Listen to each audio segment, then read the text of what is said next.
So this is one of my regular clients. Been cutting his hair for the last couple of months. It was a little grown out, maybe 6 weeks or so since the last time I saw him, but not too bad, right?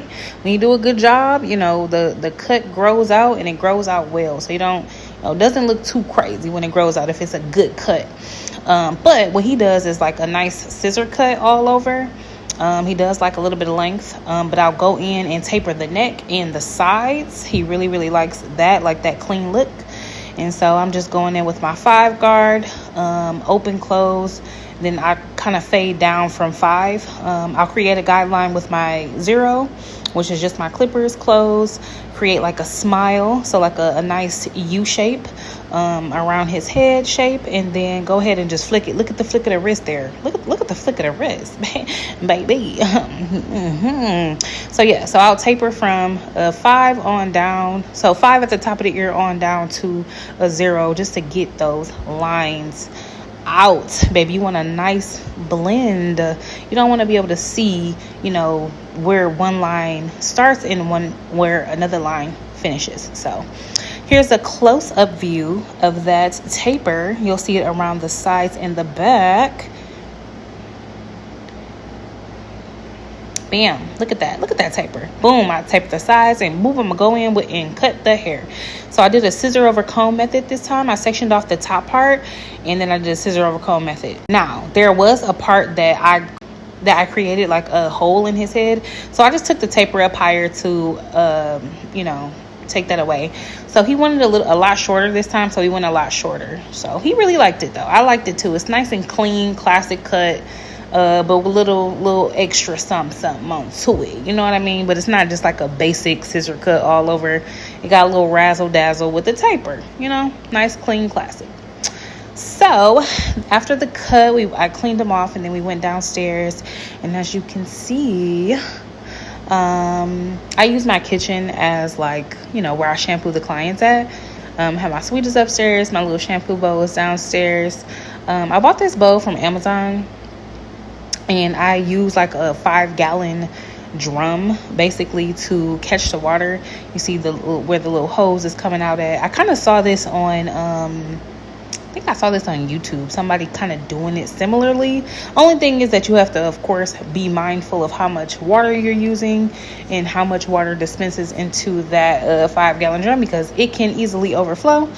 But yeah, anyways, it works perfectly fine. Never really had any issues. Plus, I don't have carpet in my apartment, so that works for me, because we're human. We have accidents every now and then. Sometimes I'm not paying attention if that water fills up. But I have a couple of them on standby just in case I have to switch them out. But I'm giving him a nice head massage. I gave him a steam towel. So I took my little steam towels out, put it around his face. And I'm shampooing right now with my tea tree, a Paul Mitchell tea tree shampoo. Nice little tea tree tingle, that's what we call it. And shampooing him and just rinsing that out now. I actually like to spray the towel too with like a nice some essential oils, a nice smell, so he can just nice little, I think it's a eucalyptus and what is it, eucalyptus, lavender and sandalwood, something like, I forgot my little mix, but boom. So rinse that off, and now I'm going in with a cold towel and some Paul Mitchell conditioner. Boom, pop that conditioner open and applying it now to his head, making sure his head is nice and saturated so that hair is nice and soft. And then going in with my signature head massage. If you know, you know. My hands are amazing. I usually start at the temple and then at the top of the forehead. And this is where I learned at my old job. If you know, you know. I'm not going to shout them out because fuck them motherfuckers. But yeah. And then back to the temple. Then I'll go from the top of the forehead through toward the crown. In like a circular motion. Just massaging around the ear and the back of the head. And then up through the nape and then through the occipital bone. And then I kind of just squeeze like my finishing move, when I call it my finishing move, yeah, anyway, I won't discuss every little step, but here we go.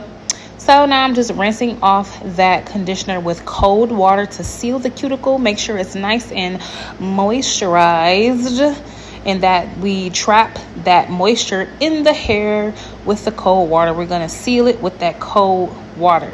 And same thing for the face. You open the pores with the hot towel, and then you close it with the cold towel.